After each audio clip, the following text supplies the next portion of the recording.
If you watch the news, you're probably aware that all Muslims are trying to kill you.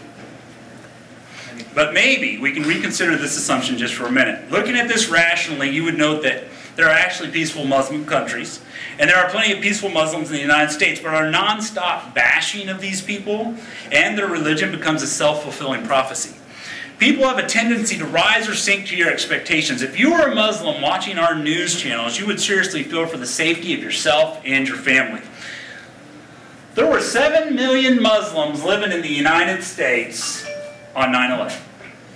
In order for 1% of those people to be out to kill you, that would have been 70,000 attacks. Do you guys remember 70,000 Muslim attacks? In order for 1.1% of them to be out to kill you, that would have been 7,000 attacks. In order for 0.01 for them to be out to kill you, that would have been 700 attacks. 0.001 would have been a 70 attacks, and 0.0001% would be 7 attacks. I have a hard time coming up with 7 specific Muslim terrorist attacks. And the FBI does too.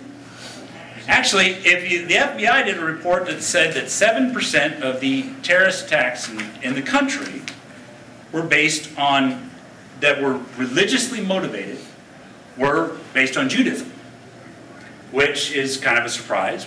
But what's more of a surprise is that 6% of the attacks in the United States based on religion were Muslims.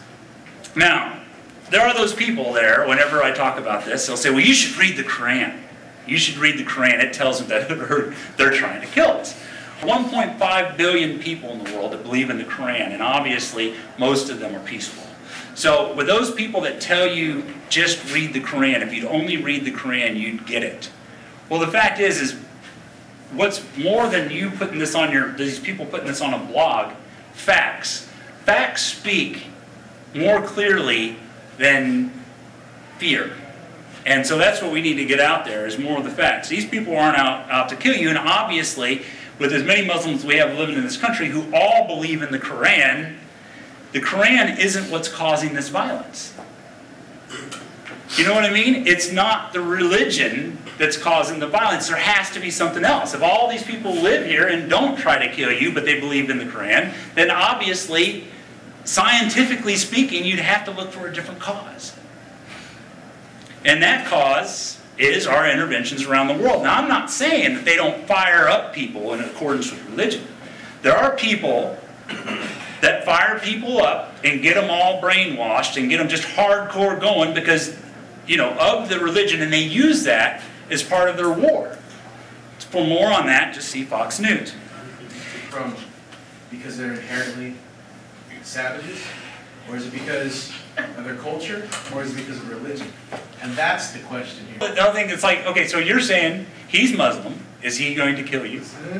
Are you worried that he might come up behind you and cut your head off more than he might come up behind you and cut your head off? Well, I mean, like, I could say, well, you know, like, he's Christian, but it doesn't mean he's going to go to Sunday school. So it says, like, this happened this time, but, you know, rarely do you ever see, like, you know, Christians take up arms against.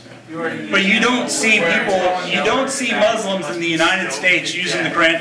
The thing is that you have to think about, if you're going to think about this logically. Yeah, cool, but that's contextual. If you're going to think about this logically, like scientific, and you're going to narrow this down, deductive reasoning, okay? People that believe in the Quran, not crazy. People in the Middle East that believe in the Quran, crazy. Is it the Quran? Obviously not. Ta-da! Right? I mean, we've solved it.